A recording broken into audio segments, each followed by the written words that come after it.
ਵਾਹਿਗੁਰੂ ਜੀ ਕਾ ਖਾਲਸਾ ਵਾਹਿਗੁਰੂ ਜੀ ਕੀ ਫਤਿਹ। ਖੋਜ ਗੁਰਬਾਣੀ ਵਿੱਚ ਆਪ ਸਭ ਦਾ ਸਵਾਗਤ ਹੈ ਜੀ। ਸਭ ਨੂੰ ਜੀ ਆਇਆਂ ਜੀ। ਹਾਂ, ਅਸੀਂ ਸਾਰੇ ਮਿਲ ਕੇ ਪਹਿਲਾ ਸ਼ਬਦ ਦਾ ਉਚਾਰਨ ਤੇ ਉਸ ਤੋਂ ਉਪਰੰਤ ਉਸਦੇ ਅਰਥ ਕਰਾਂਗੇ। ਅੱਜ ਗੌੜੀ 52 ਨਖਰੀ ਮਹੱਲੇ ਪੰਜਵੇਂ ਦੇ ਦੂਜੇ ਸ਼ਬਦ ਦੀ ਵਾਰੀ ਹੈ ਜੀ। ਗੌੜੀ 52 ਨਖਰੀ ਮਹੱਲਾ ਪੰਜਵਾਂ ਸ਼ਲੋਕ।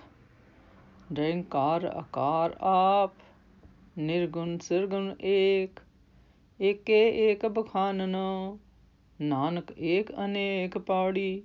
ਹੂੰ ਗੁਰਮੁਖ ਕਿਉ ਆਕਾਰਾ, ਏਕੇ ਸੂਤ ਪ੍ਰੋਵਨਹਾਰਾ। ਭਿੰਨ ਭਿੰਨ ਤ੍ਰੈ ਗੁਣ ਵਿਸਥਾਰ, ਨਿਰਗੁਣ ਤੇ ਸਰਗੁਣ ਦ੍ਰਿਸ਼ਟਾਰ। ਸਗਲ ਭਾਂਤ ਕਰ ਕਰੋ ਉਪਾਇਓ, ਜਨਮ ਮਰਨ ਮਨ ਮੋਹਿ ਬਿਡਾਇਓ। ਦੋ ਭਾਂਤ ਤੇ ਆਪ ਨਰਾਰਾ, ਨਾਨਕ ਅੰਤ ਨ ਪਾਰਾ ਵਾਰਾ। ਦੋ ਭਾਂਤ ਤੇ ਆਪ ਨਿਰਾਰਾ, ਨਾਨਕ ਅੰਤ ਨ ਪਾਰਾ ਵਾਰਾ।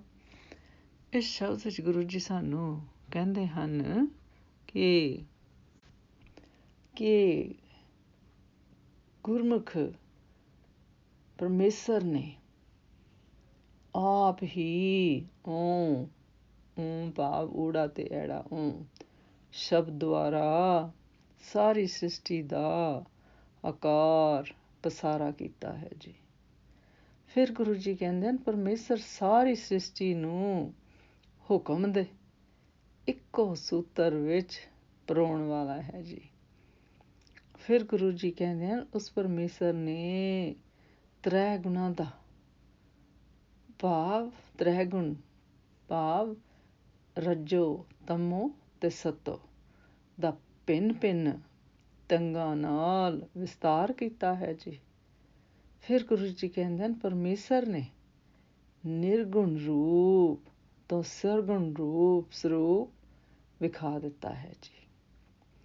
ਫਿਰ ਗੁਰੂ ਜੀ ਕਹਿੰਦੇ ਹਨ ਪਰਮੇਸ਼ਰ ਨੇ ਸਭ ਤਰ੍ਹਾਂ ਦੇ ਯਤਨ ਕਰਕੇ ਸਾਰੀ ਸ੍ਰਿਸ਼ਟੀ ਦੀ ਉਤਪਤੀ ਪਸਾਰਾ ਕੀਤਾ ਹੈ ਜੀ। ਫਿਰ ਗੁਰੂ ਜੀ ਕਹਿੰਦੇ ਹਨ ਪਰਮੇਸ਼ਰ ਨੇ ਆਪ ਹੀ ਹਰ ਇੱਕ ਦੇ ਮਨ ਵਿੱਚ ਜਨਮ ਮਰਨ ਦੇ ਮੋਹ ਨੂੰ ਵਧਾਇਆ ਹੈ ਜੀ। ਫਿਰ ਗੁਰੂ ਜੀ ਕਹਿੰਦੇ ਹਨ ਪਰਮੇਸ਼ਰ ਆਪ ਜਨਮ ਮਰਨ ਦੀਆਂ ਦੋਹਾਂ ਵਿਧੀਆਂ ਤੋਂ ਨਿਰਲਿਪਤ ਹੈ ਜੀ। ਉਹ ਜਨਮ ਮਰਨ ਦੇ ਗੇੜ 'ਚ ਨਹੀਂ ਹੈ ਜੀ। ਫਿਰ ਗੁਰੂ ਜੀ ਕਹਿੰਦੇ ਹਨ ਪਰਮੇਸ਼ਰ ਦਾ ਅੰਤ ਅਤੇ ਆਰ ਪਾਰ ਨਹੀਂ ਪਾਇਆ ਜਾ ਸਕਦਾ ਜੀ, ਕੋਈ ਨਹੀਂ ਪਾ ਸਕਦਾ ਜੀ। ਇਸ ਸ਼ਬਦ ਦਾ ਸਾਰ ਇਸ ਤਰ੍ਹਾਂ ਕਰੀਏ ਜੀ।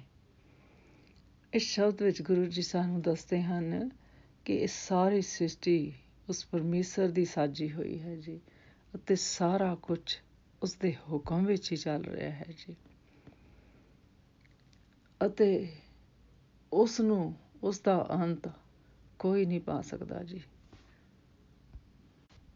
ਅਤੇ ਉਹ ਆਪ ਹੀ ਇੱਕ ਹੈ ਤੇ ਆਪ ਹੀ ਅਨੇਕ ਹੈ ਜੀ।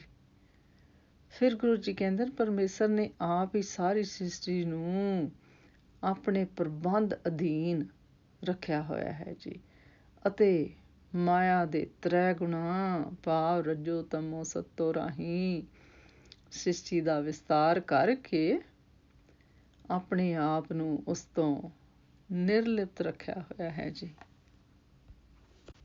ਇਸ 52 ਨਖਰੀ ਦੇ ਸ਼ਲੋਕ ਤੇ ਪੌੜੀ ਵਿੱਚ ਪਰਮੇਸ਼ਰ ਦੀ ਬੇਅੰਤਤਾ ਦਾ ਵਰਣਨ ਹੈ ਜੀ ਕਿ ਜਿਸ ਤਰ੍ਹਾਂ ਸੁਖਮਨੀ ਸਾਹਿਬ ਵਿੱਚ ਅੰਕਿਤ ਹੈ ਜੀ, ਨਾਨਕ ਰਚਨਾ ਪ੍ਰਭ ਰਚੀ, ਬਹੁ-ਬਿਧ ਅਨੇਕ ਪ੍ਰਕਾਰ।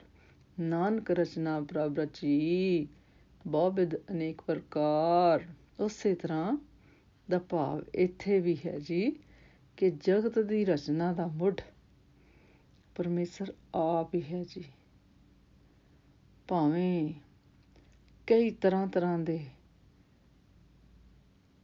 ਅਸੀਂ ਕੋਸ਼ਿਸ਼ਾਂ ਕਰ ਲਈਏ ਜੀ। ਫਿਰ ਗੁਰੂ ਜੀ ਦੱਸਦੇ ਹਨ ਕਿ ਪਰਮੇਸ਼ਰ ਨੇ ਤਰ੍ਹਾਂ ਦੇ ਅਣਗਿਣਤ ਤਰ੍ਹਾਂ ਦੇ ਜੀਵ ਪੈਦਾ ਕਰਕੇ ਪਰਮੇਸ਼ਰ ਨੇ ਆਪ ਹੀ ਜਨਮ ਤੇ ਮਰਨ ਦਾ ਮੂਲ ਮੋਹ ਬਣਾ ਦਿੱਤਾ ਹੈ ਜੀ। ਫਿਰ ਗੁਰੂ ਜੀ ਕਹਿੰਦੇ ਹਨ ਪਰ ਪਰਮੇਸ਼ਰ ਆਪ ਆਪਣੀ ਰਚਨਾ ਤੋਂ ਫਿਰ ਵੀ ਸੁਤੰਤਰ ਹੈ ਜੀ। ਫਿਰ ਗੁਰੂ ਜੀ ਕਹਿੰਦੇ ਹਨ ਉਸ ਪਰਮੇਸ਼ਰ ਦੇ ਨਿਆਰੇਪਨ ਨੂੰ ਕੋਈ ਵੀ ਨਹੀਂ ਲੱਗ ਸਕਦਾ ਜੀ, ਭਾਵ ਕੋਈ ਵੀ ਨਹੀਂ ਜਾਣ ਸਕਦਾ ਜੀ। ਫਿਰ ਗੁਰੂ ਜੀ ਕਹਿੰਦੇ ਹਨ ਪਰਮੇਸ਼ਰ ਦਾ ਨਾ ਕੋਈ ਅੰਤ ਹੈ ਜੀ ਤੇ ਨਾ ਕੋਈ ਮੁੱਢ ਹੈ ਜੀ, ਤੇ ਨਾ ਹੀ ਇਸ ਨੂੰ ਕੋਈ ਬਿਆਨ ਕਰ ਸਕਦਾ ਹੈ ਜੀ। ਸੋ ਸਿਧਾਂਤ ਇਹ ਹੈ ਜੀ ਕਿ ਪਰਮੇਸ਼ਰ ਆਪ ਹੀ ਏਕ ਤੋਂ ਅਨੇਕ ਰੂਪ ਧਾਰਨ ਵਾਲਾ ਹੈ ਜੀ। ਵਾਸਤਵਿਕ ਵਿੱਚ ਉਸ ਤੋਂ ਬਿਨਾਂ ਦੂਜੀ ਕੋਈ ਹਸਤੀ ਨਹੀਂ ਹੈ ਜੀ। ਅੱਜ ਦਾ ਵਿਚਾਰ ਕਰਦਿਆਂ ਮੇਰੇ ਕੋਲੋਂ ਅਨੇਕਾਂ ਭੁੱਲਾਂ ਹੋਈਆਂ ਹੋਣਗੀਆਂ, ਉਸ ਵਾਸਤੇ ਮੈਂ ਖਿਮਾ ਦੀ ਜਾਚਕ ਹਾਂ ਜੀ। ਵਾਹਿਗੁਰੂ ਜੀ ਕਾ ਖਾਲਸਾ, ਵਾਹਿਗੁਰੂ ਜੀ ਕੀ ਫਤਿਹ।